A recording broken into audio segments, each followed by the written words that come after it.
कहानी राधे श्याम की। एक राधे श्याम नामक युवक था।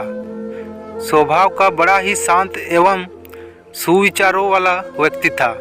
उसका छोटा सा परिवार था जिसमें उसके माता पिता, पत्नी एवं 2 बच्चे थे। सभी से वो बहुत प्यार करता था। उसके अलावा वो कृष्ण भक्त था और सभी पर दया भाव रखता था। ज़रूरतमंद की सेवा करता था, किसी को दुख नहीं देता था। उनके इन्हीं गुणों के कारण श्री कृष्ण उससे बहुत प्रसन्न थे और सदैव उसके साथ रहते थे। और राधे श्याम अपने कृष्ण को देख भी सकता था और बातें भी करता था। इसके बावजूद उसने कभी ईश्वर से कुछ नहीं मांगा। वह बहुत खुश रहता था क्योंकि ईश्वर हमेशा उसके साथ रहते थे, उसे मार्गदर्शन देते थे। राधे श्याम भी कृष्ण को अपने मित्र की तरह ही पुकारता था और उसने अपने विचारों को बांटता था। एक दिन राधे श्याम के पिता की तबीयत अचानक खराब हो गई। उन्हें अस्पताल में भर्ती किया गया। उसने सभी डॉक्टर के हाथ जोड़े, अपने पिता को बचाने की मिन्नतें की, लेकिन सभी ने उससे कहा कि वो ज़्यादा उम्मीद नहीं दे सकते और सभी ने उसे भगवान पर भरोसा रखने को कहा। तभी राधे श्याम को कृष्ण का ख्याल आया और उसने अपने कृष्ण को पुकारा। कृष्ण दौड़े चले आए। राधे श्याम ने कहा, मित्र, तुम तो भगवान हो, मेरे पिता को बचा लो। कृष्ण ने कहा, मित्र, ये मेरे हाथ में नहीं है। अगर मृत्यु का समय होगा तो होना तय है। इस पर राधे श्याम नाराज हो गया और कृष्ण से लड़ने लगा। गुस्से में उन्हें कोसने लगा। भगवान ने भी उसे बहुत समझाया पर उसने एक ना सुनी। तब भगवान कृष्ण ने उससे कहा, मित्र, मैं तुम्हारी मदद कर सकता हूँ, लेकिन इसके लिए तुम्हें एक कार्य करना होगा। राधे श्याम ने तुरंत पूछा, कैसा कार्य?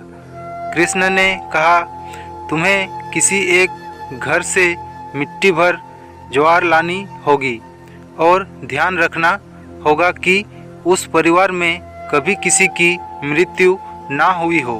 राधे श्याम झट से हाँ बोलकर तलाश में निकल गया। उसने कई दरवाजे खटखटाए। हर घर में ज्वार तो होती, लेकिन ऐसा कोई नहीं होता जिसके परिवार में किसी की मृत्यु ना हुई हो। किसी का पिता, किसी का दादा, किसी का भाई, माँ, काकी या बहन। 2-3 दिन तक भटकने के बाद भी राधे श्याम को ऐसा एक भी घर नहीं मिला। तब उसे इस बात का एहसास हुआ कि मृत्यु एक अटल सत्य है। इसका सामना सभी को करना होता है। इससे कोई नहीं भाग सकता और वो अपने व्यवहार के लिए कृष्ण से क्षमा मांगता है और निर्णय लेता है जब तक उसके पिता जीवित हैं उसकी सेवा करेगा। थोड़े दिनों बाद राधे श्याम के पिता स्वर्गवास सिधार जाते हैं। उसे दुख तो होता है, लेकिन ईश्वर की दी उस सीख के कारण उसका मन शांत रहता है। दोस्तों, इसी प्रकार हर सभी को इस सच को स्वीकार करना चाहिए कि मृत्यु एक अटल सत्य है। उसे नकारना मूर्खता है। दुख तो होता है, लेकिन उसमें फंस जाना गलत है, क्योंकि केवल आप ही उस दुख से पीड़ित नहीं है, अपितु संपूर्ण मानव जाति उस दुख से रूबरू होती है। ऐसे सच को स्वीकार कर आगे बढ़ने की क्षमता रखनी जरूरी है। कई बार हम अपने किसी खास के चले जाने से इतने बेबस हो जाते हैं कि सामने खड़ा जीवन और उससे जुड़े लोग हमें दिखाई ही नहीं पड़ते। ऐसे अंधकार से निकलना मुश्किल हो जाता है। जो मनुष्य मृत्यु के सत्य को स्वीकार कर लेता है उसका जीवन भर विहीन हो जाता है और उसे कभी कोई कष्ट तोड़ नहीं सकता। वो जीवन के हर क्षेत्र में आगे बढ़ता जाता है।